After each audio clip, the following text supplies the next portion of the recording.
অভাব অনটনের সংসার, আয় উপার্জন নেই বললেই চলে। স্বামী স্ত্রী দীর্ঘদিন যাবৎ শারীরিক অসুস্থতার জনিত কারণে কর্মহীন হয়ে পড়ে গৃহকর্তা। আর এই অশান্তির জেরে একসাথে স্বামী স্ত্রীর বিষ পান। স্বামীর মৃত্যু হলেও স্ত্রী এখনও চিকিৎসাধীন হাসপাতালে। ঘটনা খোয়াইয়ের সোনাতলা মহাবীর চৌমুনি এলাকায়। পেশা স্বর্ণরূপার কারিগর, আজ এই দোকানে কাল ওই দোকানে ঘুরে ঘুরে কাজ করেন গৃহকর্তা সুব্রত দেবনাথ। বিগত 1 বছর ধরে সুব্রত দেবনাথ ও তার স্ত্রী অসুস্থ ছিল। রুজি রোজগার তলানিতে, কাজেরও সেরকম ব্যবস্থা নেই, সংসার চলছিল না। স্বামী স্ত্রী ছাড়াও 3 বছরের একটি মেয়েও রয়েছে ওদের সংসারে। বাজারে ধার দেনাও ছিল বলে জানা যায়। ঋণের টাকা পরিশোধ করার জন্য পাওনাদারদের আনাগোনাও ছিল বাড়িতে।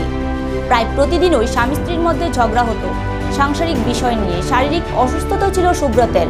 টাকার অভাবে সঠিকভাবে চিকিৎসা করাতে পারছিল না দুজনেই। রবিবার রাত 12টা নাগাদ স্বামী স্ত্রীর মধ্যে সাংসারিক বিষয় নিয়ে বিবাদ শুরু হয়।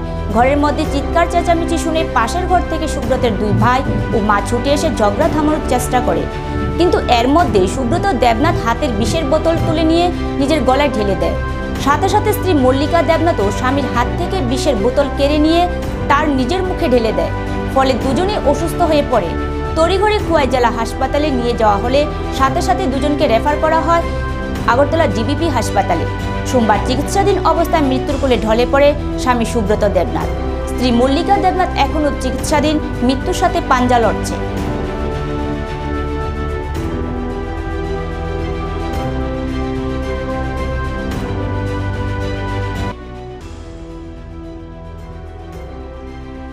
তো রোববারের রাত্রেবেলা তো আমি তো ভাতটাত খেয়ে ঘুমাই দিয়েছি। তো হঠাৎ করে দেখি আমার বড় ভাই আর বৌদি এরা কি জানি ঘরের মধ্যে চেঁচামেচি করছে, দরবার আর কি। ওতে ঘরের মধ্যে কি আলাপ আলোচনা চলছে এটা তো আমি শুনিনি।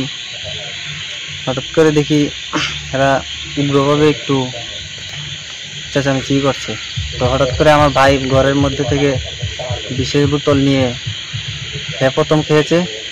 তারপর দরজা খুলে যেহেতু বাইরে দিচ্ছে, আমার বৌদি মানে বড় ভাইয়ের বউ, তিনিও তার হাত থেকে টান দিয়ে বিষের বোতলটা যে মুখে নিতে যেই চাইছে তো একটু ঢুকে গেছে, কিন্তু আমি তাড়াতাড়ি থাপা দিয়ে ফেলে দিয়েছি। ফেলে দেওয়ার কারণে তারা তো ইনজুর্ড হয়ে গেছে। তারপরে পাড়া প্রতিবেশী চেঁচামেচি করলাম, ডাক দিলাম, সবাই আসলো। তাদেরকে গাড়িও ফোন করা হয়েছে, কিন্তু গাড়ি এসেছে তাড়াতাড়ি। তাদেরকে গাড়িতে বরে খোয়াই হসপিটালে নেওয়া হয়েছে। তোমার ভাই কি কোন জায়গায় মারা গেছে? ওই তো জিবি হাসপাতালে খোয়াই প্রথম চিকিৎসা চলছিল, পরে জিবি রেফার করে দিয়েছে। কবে মারা গেছে? মারা গেছে গত সোমবারে, মানে গতকালকে। কোন সময়? ওই তো দুপুর 3টার সময়। আর তোমার বৌদি? বৌদি এখনো জিবি হাসপাতালে চিকিৎসাধীনে রয়েছে, চিকিৎসা চলছে। কি কারণে এই ঘটনাটা হয়েছে, এরকমটা হয়েছে বাইরে তো মানে একটু ঋণ টিনও আসলো, তারপরে খুব অবমন্টনে দিন যাপন চলছে।